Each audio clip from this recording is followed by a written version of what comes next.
नाजरीन, इस्लामी तारीख़ में बैतुल मक़दिस और मस्जिद अक्सा को ख़ास मुकाम हासिल है। मस्जिद अक्सा का मतलब है सबसे दूर की मस्जिद।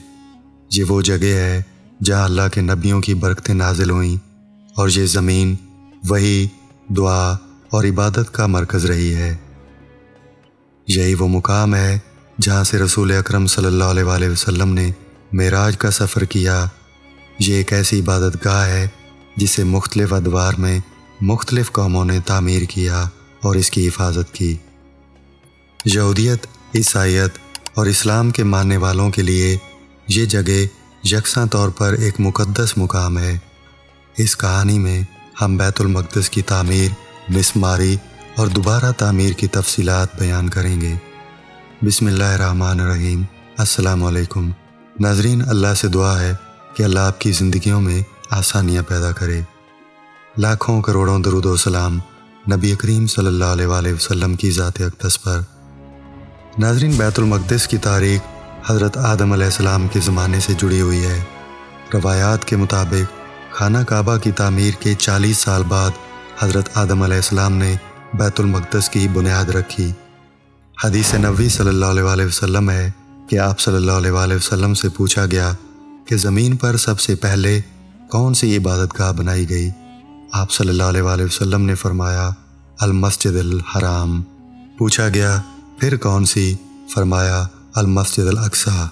नाज़रीन, मुख्तलिफ़ अदवार में अंबिया ने इस जगह की देखभाल और तामीर की।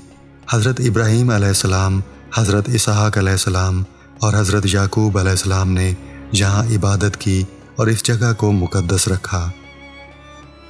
हज़रत इब्राहीम अलैहिस्सलाम, अल्लाह के अज़ीम पैगंबर ने इस मुक़द्दस जगह को आबाद किया और यहाँ इबादत की। हज़रत याकूब अलैहिस्सलाम, जो हज़रत इब्राहीम अलैहिस्सलाम के पोते थे, उन्होंने बैतुल मक़दिस को मज़ीद मज़बूत किया और यहाँ बनी इसराइल के लिए एक मरकज़ इबादत कायम किया। ये वो दौर था जब इस मुकाम को अल्लाह के पैगाम को दुनिया भर में फैलाने के लिए मरकज़ बनाया जा रहा था। हज़रत याकूब अलैहिस्सलाम ने यहाँ अल्लाह की वाहदानियत की तालीम दी और लोगों को हक़ की तरफ बुलाया। नाज़रीन, हज़रत दाऊद अलैहिस्सलाम, जो न सिर्फ़ अल्लाह के नबी थे बल्कि बनी इसराइल के एक अजीम बादशाह भी थे, उन्होंने अल्लाह से दुआ की कि उन्हें एक ऐसी इबादतगाह बनाने की तौफ़ीक अता हो जो अल्लाह के बंदों को अल्लाह के करीब लाए। अल्लाह ने हज़रत दाऊद अलैहिस्सलाम को वही के ज़रिए बताया कि ये अजीम काम उनके बेटे हज़रत सुलेमान अलैहिस्सलाम के ज़रिए मुकम्मल होगा। नाज़रीन, हज़रत दाऊद अलैहिस्सलाम की वफ़ात के बाद हज़रत सुलेमान अलैहिस्सलाम ने बनी इसराइल की बादशाहत संभाली। अल्लाह ताला ने उन्हें बेपनाह इल्म, हिकमत और मखलूक़ात पर इख्तियार अता किया। हज़रत सुलेमान अलैहिस्सलाम ने अपने वालिद के ख्वाब को पूरा करने के लिए बैतुल मक़दिस की तामीर का आगाज़ किया। ये काम 957 क़ब्ल मसीह में शुरू हुआ। ये मनसूबा नहायत वसी और पेचीदा था। इंसान, जिन्नात और परिंदे सब इस काम में शामिल थे। जिन्नात ने बड़े बड़े पत्थर तराशे और उन्हें तामीर के मुकाम तक पहुँचाया। लबनान के जंगलात से कीमती लकड़ियाँ मंगवाई गईं और सोने और चांदी का भी कसरत से इस्तेमाल किया गया। बैतुल मक़दिस की तामीर में 7 साल लगे। इसकी दीवारें कीमती पत्थरों से बनाई गईं और अंदरूनी हिस्से को सोने से मुज़य्यन किया गया। इमारत के दरमियान एक ख़ास जगह थी जिसे ताबूत सकीना रखने के लिए मखसूस किया गया था। ये ताबूत सकीना हज़रत मूसा अलैहिस्सलाम के दौर से बनी इसराइल के लिए एक मुक़द्दस निशानी थी। तामीर की मनसूबाबंदी इस तरह की गई कि ये इबादत के लिए बेहतरीन जगह हो। उसकी चौड़ाई और लंबाई इतनी शानदार थी कि ये दूर दूर तक नज़र आती थी। नाज़रीन, तामीर मुकम्मल होने के बाद हज़रत सुलेमान अलैहिस्सलाम ने अल्लाह ताला का शुक्र अदा किया और दुआ की कि ये जगह हमेशा अल्लाह की इबादत और वहदानियत के लिए वक्फ़ रहे। उन्होंने दुआ की कि या अल्लाह, इस घर को अमन व सुकून का गहवारा बना दे और यहाँ आने वालों की दुआओं को कबूल फरमा। बैतुल मक़दिस ना सिर्फ़ एक इबादतगाह थी बल्कि ये तौहीद की अलामत भी थी। यहूदी इसे हैकले सुलेमानी कहते हैं, ईसाई इसे हज़रत ईसा अलैहिस्सलाम की तालीमात का मरकज़ समझते हैं और मुसलमानों के लिए ये किबला है। ये वही जगह है जहाँ नबी करीम सल्लल्लाहु अलैहि वसल्लम ने سفر معراج کے دوران انبیاء کی امامت کی اور اللہ سے ملاقات کے لیے روانہ ہوئے۔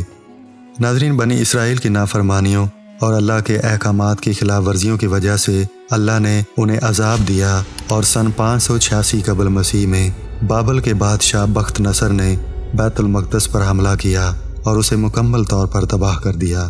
اس کے ساتھ ہی یہودیوں کو قیدی بنا کر بابل لے جایا گیا۔ کئی دہائیوں بعد جب ایرانی بادشاہ سائرس نے بابل کو فتح کیا تو یہودیوں کو واپس اپنے وطن آنے کی اجازت ملی۔ دوبارہ تعمیر کا سب سے اہم دور رومی بادشاہ ہیروڈ کے زمانے میں ہوا۔ اس نے بیت المقدس کو دوبارہ تعمیر کیا اور اسے خوبصورت بنایا، لیکن یہ تعمیر بھی زیادہ دیر قائم نہ رہ سکی۔ سن 70 عیسوی میں رومی جنرل ٹائٹس نے یروشلم پر حملہ کر کے مسجد کو دوبارہ تباہ کر دیا۔ ناظرین، اس کے بعد جب حضرت عمر فاروق رضی اللہ تعالیٰ عنہ نے سن 637 عیسوی میں یروشلم فتح کیا تو بیت المقدس کو دوبارہ آباد کیا گیا۔ حضرت عمر رضی اللہ تعالیٰ عنہ نے اس جگہ پر سادہ مسجد تعمیر کروائی جو مسلمانوں کے لیے نماز اور عبادت کی جگہ بن گئی۔ بعد میں خلافت امیہ کے دور میں خلیفہ عبد الملک بن مروان نے 691 عیسوی میں مسجد اقصیٰ اور قبۃ الصخرہ کی شاندار تعمیر کی۔ یہ وہی قبۃ الصخرہ ہے جس کا سنہری گنبد آج بھی بیت المقدس کی پہچان ہے۔ سن 1099 عیسوی میں صلیبی جنگوں کے دوران صلیبیوں نے بیت المقدس پر قبضہ کر کے مسجد اقصیٰ کو گرجا گھر میں تبدیل کر دیا، لیکن 1187 عیسوی میں صلاح الدین ایوبی نے یروشلم کو فتح کر کے مسجد اقصیٰ کو دوبارہ مسلمانوں کے لیے عبادت گاہ بنا دیا۔ مسجد اقصیٰ کئی بار زلزلوں اور حملوں کی وجہ سے متاثر ہوئی، لیکن ہر بار مسلمانوں نے اسے دوبارہ تعمیر کیا۔ آج یہ مسلمانوں کے لیے مقدس ترین جگہوں میں سے ایک ہے۔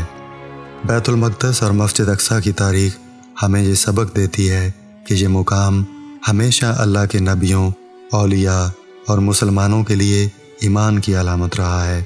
یہ ہماری ذمہ داری ہے کہ ہم اس مقدس مقام کی حفاظت کریں اور اس کے تقدس کو برقرار رکھیں۔